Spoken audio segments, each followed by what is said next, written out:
അഭിഷേക്, ഋഷി, അൻസിബ, ജിൻഡോ എന്നിവരിരുന്ന് സംസാരിക്കുകയാണ്. സിജോനെ കുറിച്ചാണ് അഭിഷേക് സംസാരിച്ചുകൊണ്ടിരിക്കുന്നത്. സിജോ ഇന്ന് പറഞ്ഞത് എനിക്ക് ഒട്ടും ഇഷ്ടപ്പെട്ടില്ല എന്ന് ഋഷിയുടെ അടുത്ത് പറയുന്നുണ്ട്. അപ്പൊ ഋഷി പറയുന്നുണ്ട്, ആ ശരിയാണ്, എനിക്കും ഇഷ്ടപ്പെട്ടില്ല. സിജോ അത് പറയേണ്ട ആവശ്യകതയില്ല. സിജോയുടെ ഗെയിം സിജോയ്ക്ക് കളിക്കാം. ബാക്കിയുള്ളവർ സിജോ പറയുന്നതിനനുസരിച്ച് ഗെയിം കളിക്കണം എന്ന് പറയുന്നത് ഒട്ടും ശരിയല്ല എന്ന് പറയുന്നുണ്ട്. അപ്പൊ അൻസിബ് ചോദിക്കുന്നുണ്ട് എന്താണ് കാര്യമെന്ന്. അവിടെ സിജോ പറഞ്ഞിരുന്നു ശ്രീതു അവിടെ നെക്സ്റ്റ് ടീമിനെ ഒരു തലയണ ഓക്കെ ആക്കി കൊടുത്തത്, അങ്ങനെ അവർക്ക് ഫസ്റ്റ് കിട്ടി. അത് ചെയ്തത് ഒട്ടും ശരിയായില്ല. ശ്രീതു അവർക്ക് പോയിന്റ് ഒന്നും കൊടുക്കാൻ പാടില്ലായിരുന്നു. ശ്രീതു ചെയ്തത് ഒട്ടും ശരിയായില്ല എന്നാണ് ഇപ്പോൾ സിജോ പറഞ്ഞു നടക്കുന്നത്.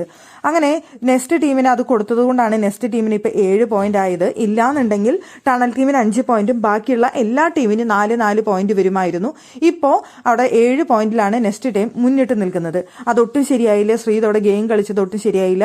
ഒരെണ്ണം അവിടെ ഓക്കെ ആക്കി കൊടുക്കാതെ എല്ലാം റിജക്ട് ചെയ്യേണ്ടതായിരുന്നു എന്നുള്ളതാണ് അവിടുത്തെ കാര്യം. ഇത് കേട്ട വഴിക്ക് അൻസിബ പറഞ്ഞു ശ്രീതു ചെയ്തതാണ് അവിടുത്തെ ശരി, ഞാനാണെങ്കിലും അങ്ങനെ തന്നെ ചെയ്യുള്ളൂ. ശ്രീതുവിന്റേതായ രീതിയിലാണ് അവിടെ ഗെയിം കളിക്കേണ്ടത്. ഫെയർ ആയിട്ടുള്ള ഒരു ജഡ്ജ്മെന്റ് ആണ് അവിടെ വേണ്ടത്. അത് ശ്രീതു വളരെ കറക്റ്റായിട്ട് ചെയ്തിട്ടുണ്ട്. ഞാനാണെങ്കിലും അങ്ങനെ തന്നെ ചെയ്യുള്ളൂ എന്ന് അവിടെ അൻസിബ പറയുന്നുണ്ട്.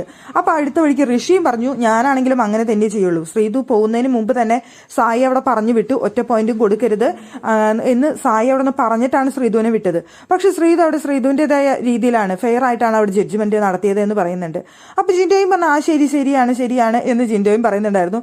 പക്ഷെ സത്യത്തിൽ ജിൻഡോയും സിജോയും ഇതിനെക്കുറിച്ച് സംസാരിച്ചതാണ്. ആ സമയത്ത് ജിൻഡോ സിജോയുടെ അടുത്ത് പറഞ്ഞതാണ് ശ്രീതു അർജുനെ കണ്ടിട്ടാണ് അവിടെ ഒരു പോയിന്റ് കൊടുത്തത് എന്ന് ജിൻഡോ പറഞ്ഞതാണ്. കൊടുത്തില്ലായിരുന്നു എന്നുണ്ടെങ്കിൽ കുഴപ്പമില്ലായിരുന്നു എന്ന് ജിൻഡോ പറഞ്ഞതാണ്. പക്ഷേ ഇവിടെ വന്നിരുന്നപ്പോൾ ജിൻഡോ അതിരുന്ന് പറയുന്നുണ്ട് ശരിയാണ്, കുഴപ്പമില്ല എന്ന് പറയുന്നുണ്ടായിരുന്നു. എന്തായാലും സിജോയുടേതായ ഗെയിം കളിക്കാം. സിജോ പറയുന്നതിനനുസരിച്ച് ബാക്കിയുള്ള എല്ലാവരും ഗെയിം കളിക്കണം എന്ന് പറഞ്ഞു കഴിഞ്ഞാൽ അതെങ്ങനെയാണ് ശരിയാവുന്നത് എന്നാണ് അഭിഷേകിന്റെ ചോദ്യം.